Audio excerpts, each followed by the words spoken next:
பருவம் வந்த ஆண்களுக்கு முகத்தில் மீசை தாடி வளர மாட்டேங்குதா? அப்போ இதை ட்ரை பண்ணி பாருங்க. சும்மா அட்டகாசமான ரிசல்ட் கன்ஃபார்ம். பருவம் வந்த ஆண்கள் முதலில் அவர்கள் பார்ப்பது தாடி வருகிறதா, மீசை முளைத்துள்ளதா என பார்ப்பார்கள். அப்படி வரவில்லை என்றால் ஒருவித மனசோர்வு ஏற்படும். அதுவே நன்றாக முளைக்க ஆரம்பித்து விட்டால் பருவம் அடைந்து விட்டோம், நாமும் பெரிய ஆட்கள் தான் என மார்த்தட்டிக் கொள்வோம். பொதுவாக ஒரு ஆண்மகனுக்கு தாடியும் மீசையும் தான் வழக்கமான தோற்றத்தை மெருகேற்றி காட்டும் என்பதில் எல்லோருக்கும் நம்பிக்கை உண்டு என்றுதான் சொல்ல வேண்டும். அப்படி பருவம் வந்தும் தாடி மீசை வளராதவர்கள் என்ன செய்ய வேண்டும் என்பது குறித்து பார்க்கலாம். ஒரு சிலருக்கு தாடி வளரவில்லை என்றால் கூட இருக்கும் நண்பர்கள் சும்மா ஷேவ் செய்து கொண்டே வரும் என கட்டுக்கதையை உருட்டி விடுவார்கள். அதையெல்லாம் நம்பக்கூடாது. பொதுவாக தாடி மற்றும் மீசையை வளர எது தீர்மானிக்கிறது என்றால் வயது ஒரு முக்கியமான விஷயம் ஆகும். மரபியலோடு வயதும் முக்கியமானவையாகும். பருவமடையும் போது ஆண்கள் முகத்தில் தாடியை பெறுவார்கள்.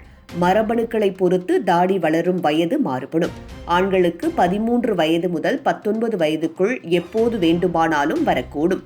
வெகு சில ஆண் பிள்ளைகளுக்கு ஒரு சில கூடுதல் ஆண்டுகளை எடுத்துக்கொள்ளும். ஆனால் 20 வயதுக்கு மேல் தாமதம் ஆகக்கூடாது என்றே சொல்லலாம்.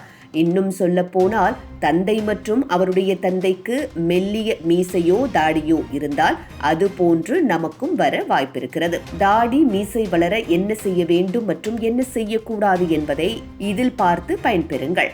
முதலில் செய்ய வேண்டியவை என்ன என்பது குறித்து பார்க்கலாம்.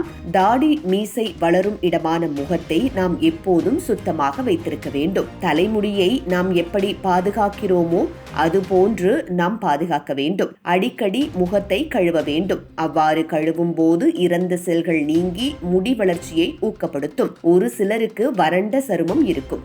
முகத்தை ஈரப்பதத்துடன் வைத்துக் கொண்டால் முடியின் வளர்ச்சி தூண்டப்படும்.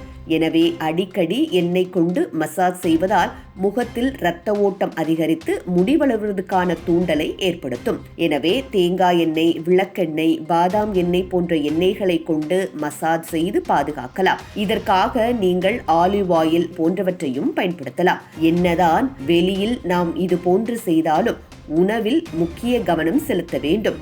சாப்பிடும் உணவில் புரோட்டீன் இருந்தால் உடலில் அதிகளவு முடி வளர்வது அதிகரிக்கும். இதனுடன் விட்டமின் டி கொண்ட உணவுகளையும் எடுத்துக்கொள்ள வேண்டும். இது போன்று செய்யக்கூடாதவை என்ன என்பது குறித்து பார்க்கலாம். பல ஆண்களும் கண்ணாடி பார்க்கும் போது தாடி மீசை வளர்கிறதா என முகத்தை தேய்த்து பார்ப்பார்கள். இவ்வாறு முகத்தை தேய்க்க கூடாது. இதனால் முடி வளர்ச்சி பாதிக்கப்படும்.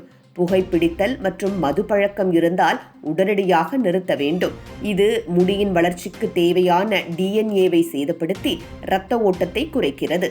இது போன்று வயது கூடினாலும் தாடி மீசை வளரவில்லை என கூறி கண்ட கெமிக்கல்களை போடுவார்கள்.